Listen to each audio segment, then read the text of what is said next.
Hey there guys, Michael the Comic Nerd here again, and welcome to another episode of Mike's Indie Corner. On today's episode, we are going to take a look at Life is Strange, Episode 1. Bang! What the hell?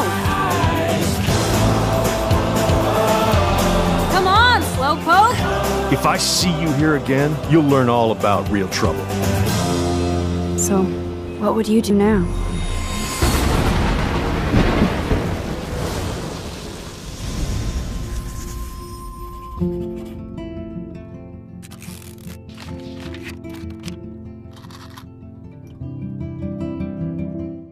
Now, for those who don't know what this game is, or you haven't heard of it, Life is Strange is an episodic adventure game in the same vein of the Telltale games, which chances are I'll be talking about those games in not too long from now, since I've played basically all of them. But I've grown really accustomed to the adventure game genre lately, especially it's like making a return ever since like the Walking Dead game came out. So I heard about this one. I was interesting stuff, so I figured I'd check it out. I'm doing this now. I was going to do this later. I'm doing it now because episode 2 just came out today, and I'm going to play it, so I figured it'd just be good to get the thoughts of the first episode on tape now before it gets kind of overshadowed. So episode 1, it's okay. That's really what it comes down to. There's a lot of stuff I like about it, but there's quite a few things that I really don't like, and it's some stuff that's just really flat out distracting. Things I do, let me start with things I do like again, without going to spoiler territory.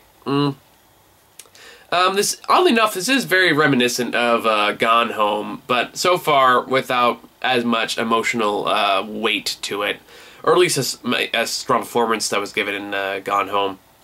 Because it does involve like the teenage girls and all the angsty stuff that goes on with them, but the main twist here is the fact that the main character, whose name is Max, that was her name, has time travel powers. That's not a spoiler. It's made very clear that from the very beginning. So whenever you make a decision or something doesn't go the way you want, you can just reverse time and try it again. I do like that. I mean, it is kind of a cheat because you can basically just redo everything until you get the choices that you wanted. But at the same time, I kind of like that. I kind of like being able to... It gives me more flexibility to explore different options and kind of try different things. And I like that I can do that. So that's pretty enjoyable. It's a neat gimmick. It's a neat gimmick. And again, without giving anything away, there are hints of a good story here. It has yet to really show itself. I've heard maybe it does in the second episode. I'll find out when I play that, and I'll probably make a new episode about that episode. But right now, it's like there are hints of good things going on, particularly the dynamic between... I don't want to give it away because it is kind of... I guess it just counts as a spoiler, but Max and another important character comes up later on. Once that other character is introduced, the dynamic gets a lot better, becomes a lot more interesting. You'll know it when you get to her. It's one of those things that's pretty obvious. But one thing I did like about this game is I keep wanting to say movie.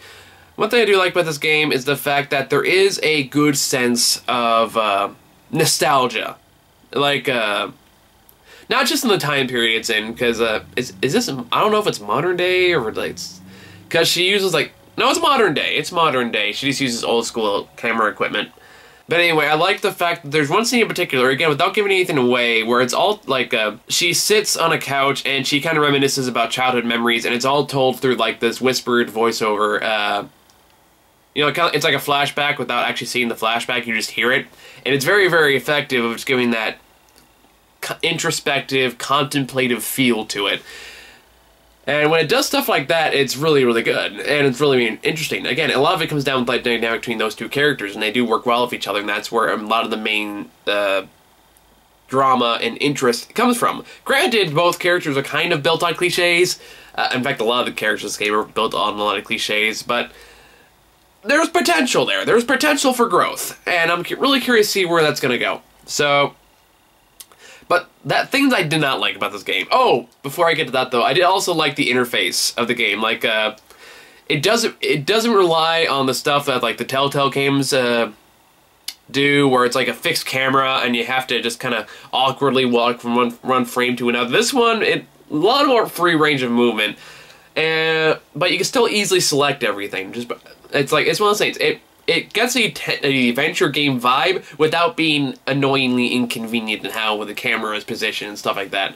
I mean, gameplay is pretty basic. It's an adventure game. You should kind of know how it works.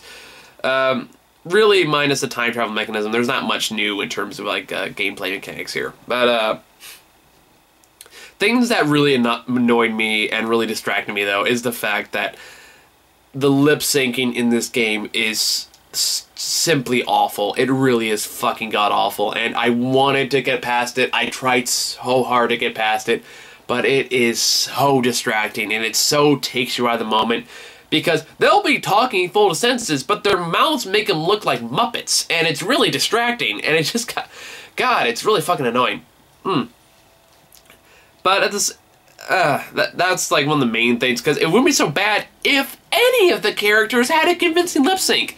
I mean, it's also not helped by the fact that a lot of the voice work is not very good. Aside from like maybe like the two other characters I talked about, a lot of the voice acting is very blah. It's very bland, it's very generic, and a lot of it's just truly god-awful, as in, okay, you clearly just read that. There's no attempt at sincerity there.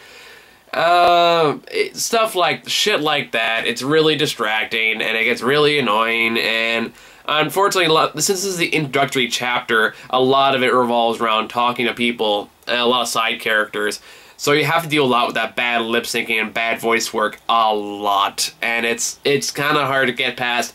I wouldn't say it completely kills the experience, but it definitely knocks down my score down a couple notches. I mean, it's captured my attention enough that I want to see what happens next.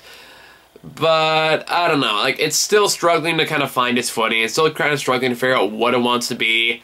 That being said, I'm going to check out the other episodes, because, fuck it, they basically charged me a season pass just to get the next episode.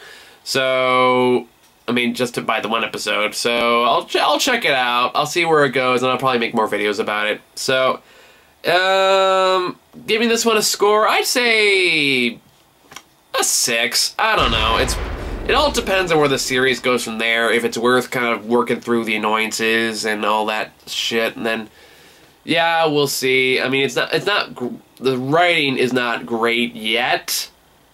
Like I said, there is potential for great writing. I just don't know where it is yet, so I'll be curious, and yeah, we'll see what happens in the next episode. So, yeah, I think it's it for this one, guys. Thank you all for watching, and take care.